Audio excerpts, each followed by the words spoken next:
welcome to East Coast Sailing. I'm Rob and today I'm heading towards Ramsgate in a two-part series where I eventually cross the English Channel heading towards Gravelines in France. I face the wrath of the North Sea as temperatures drop to 3 degrees Celsius as the UK approaches winter. This channel focuses on uncut sailing adventures from a solo sailor's perspective. Come and join me as I fly along the North Sea hitting speeds of 11 knots. You'll see firsthand boats getting recovered and I participate in a search and rescue operation, and I also have one of the drive belts nearly fail in the water pump.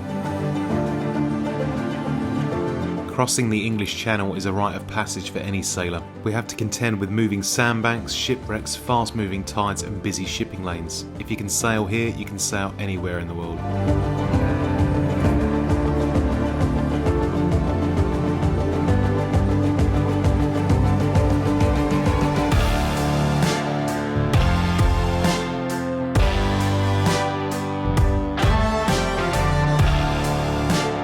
With reduced daylight hours, I'll be leaving Tollesbury at 5 in the morning and travelling at 40 nautical miles over the Thames estuary and arriving in Ramsgate. My planned average speed is 6 knots, so I'll complete the journey in just under 7 hours. I arrived at the Marina the day before the crossing so I could check over the boat and do any preventative maintenance. I also unpacked any supplies I might need as well as warm clothing. A thick blanket of frost covered the pathway as well as the grass. I couldn't think of a better way to start the day than getting into the water to clean the underside of Evania.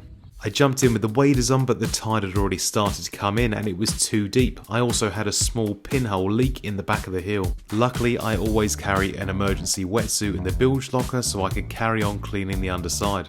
Now, since the Channel Islands journey, I haven't really used the boat over the last 2 months, so a lot of growth has accumulated on the bottom and I've easily lost 2 knots. And that's staggering, the fact that's only happened in the last 2 months as the boat dried out in ride and it was squeaky clean. Don't go flushing the toilet, right? Will that go right into your face? You should have told me that, Rob. Oh no. I was lucky enough to witness the Northern Lights on the day of the departure, and it was much more vivid than when I went to see it in Iceland. After very little sleep, I jumped in the car and the frost warning light was indicating that it was 3 degrees Celsius. I look into your eyes, I see we're out of time. I guess no one's to blame, nobody crossed the line. I guess we couldn't see. Well, that wasn't quite the start I wanted today. I was spinning around the marina at about 5 o'clock in the morning. The tide was actually going out and it's the first time I've actually left Tollesbury Marina when the tide was going out, and it was pinning me against the pontoon. So it was making it slightly more difficult because I haven't got any daylight to see what was going on with the currents, but I managed to fend off another boat and turn the boat around perfectly, so we're actually setting sail now. So it's about 5:40 in the morning. To remember tears and the laughter. How could we fall so fast? As dawn emerged from total darkness, I was rewarded by this beautiful sunrise. And if this can't tempt you into sailing, I don't know what will.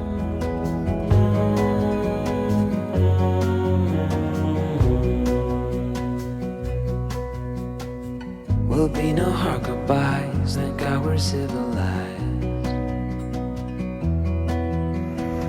Be on our separate ways as we fade into grey. But I still miss the way you used to feel.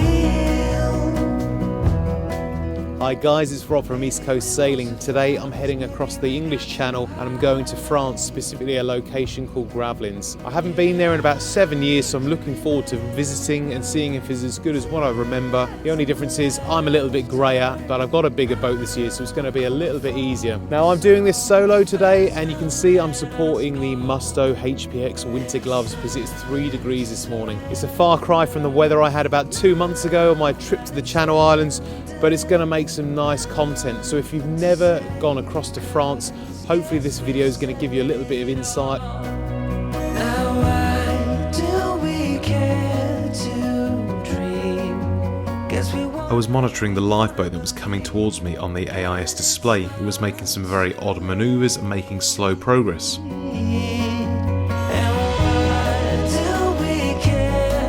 I turned slightly to starboard to make sure I intercepted the RNLI boat just to check everything was okay. Luckily it was nothing major. It was a yacht under tow due to a failed engine, and they couldn't have picked the worst day with no wind to break down. And this proves exactly why I put an outboard bracket on the back of my boat and always carry Tohatsu engines, so check out those videos I created.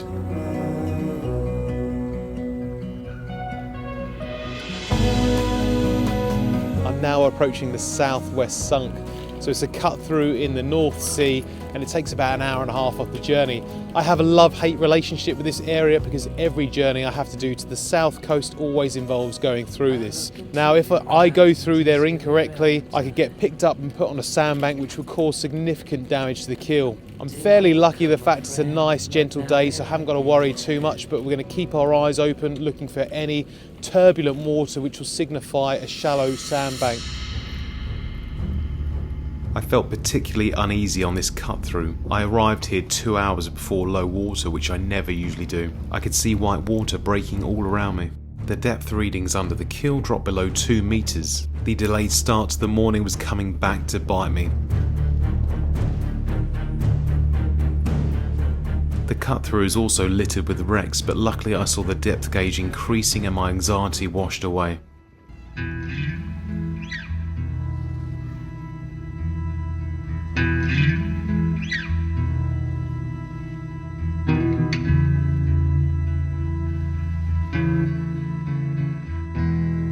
I've never been able to capture the beauty that the doldrums bring until now. It's these moments of serenity that need to be cherished when the stronger winds eventually come.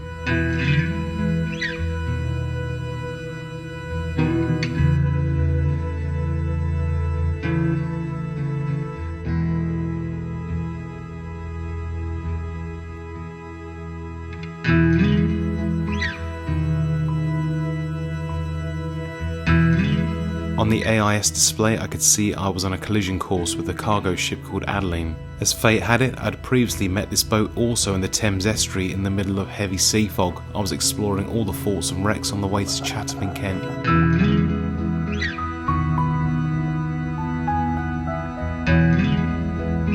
Thankfully this encounter was much more friendly and better visibility apart from the wake that came off the back of the boat.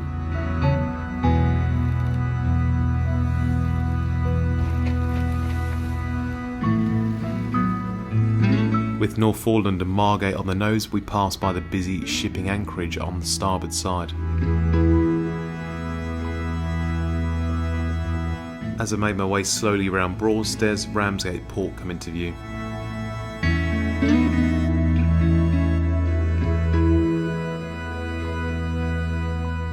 Ramsgate for VCS, sailing vessel Evania approaching the entrance over, permission to enter. Evania, yes, certainly, sir. Please keep this thing on channel 15 until safety inside the harbour, then change to channel 80 for that thing. Many thanks, Evania, over.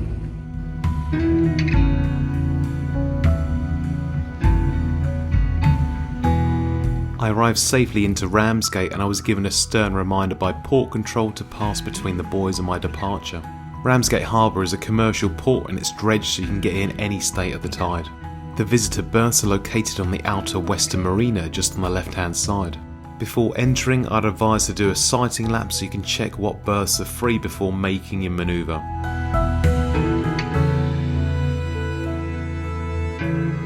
Pontoons E, F and G are the visitors' pontoons, but this may be subject to change during busier months, especially in summer. Pontoons F and G can accommodate vessels up to 30 foot in length, whilst Pontoon E can accommodate boats around 40 foot. The hammerheads are reserved for the largest vessels. When you're clear of the entrance, you can change to channel 80 and speak to Ramsgate Marina for further berthing instructions. I've never found them to be particularly responsive on the VHF, especially in winter. I picked up the first available double berth that was free to give myself plenty of space and reversed in so I could make good use of the sugar scoop. The port of Ramsgate has changed over the years and it seems to be accommodating the mass influx of illegal immigration.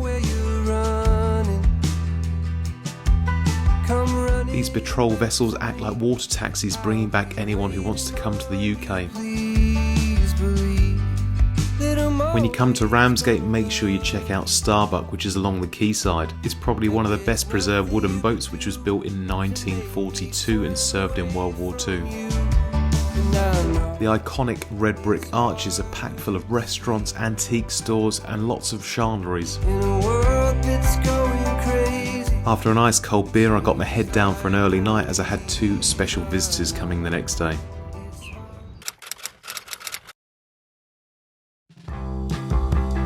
I decided to stay another day in port because the weather wasn't looking particularly good. My wife and Hugo came to visit where they would spend the night before I'd cross the next day when the weather improved.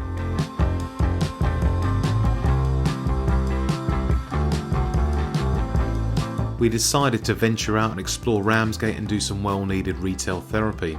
We stood outside the Smack Boys' home, which was founded in 1881 for apprentice fishermen who were often orphaned. The showers seemed to follow us wherever we went and poor Hugo waddled home in his wet trousers.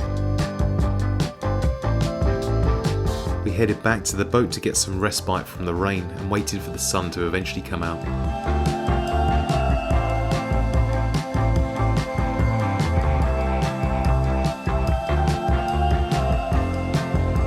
We admired Servia, which was a steam tug built for Second World War towing operations.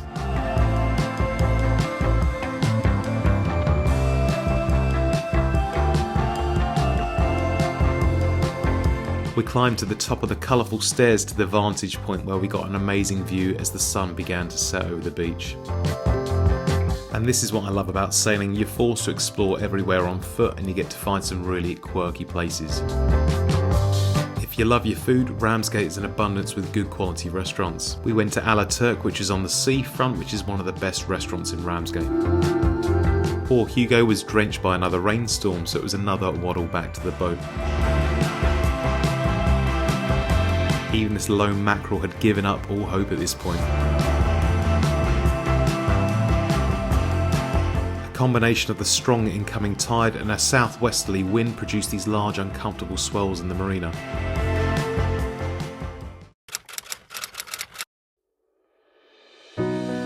We awoke to a new day with bright sunshine and it was going to be a nice crossing. The swells became much more profound during the night, so we had to move the boat away from the harbour entrance and closer to the harbour wall to offer more protection. We headed over to Staple, which was a small independent bakery a stone's throw from the marina.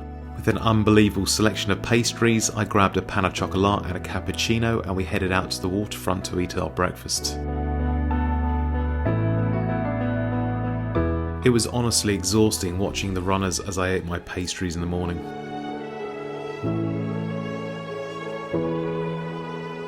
I had one last walk around Ramsgate waiting for high tide, which is the optimum time to leave.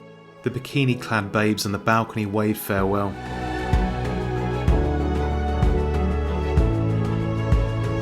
I waved goodbye to my family and began preparing the boat ready for the crossing.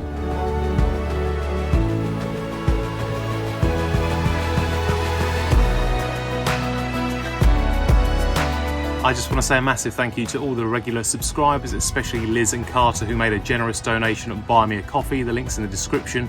I've named my tender after you two, so thank you so much. Now to the regular subscribers, I apologise. I've been a little bit busy over the last month, hence why no videos have come out. I've been stripping wallpaper, installing blockwork, fitting radiators and spotlights to make way for the new East Coast Sailing headquarters.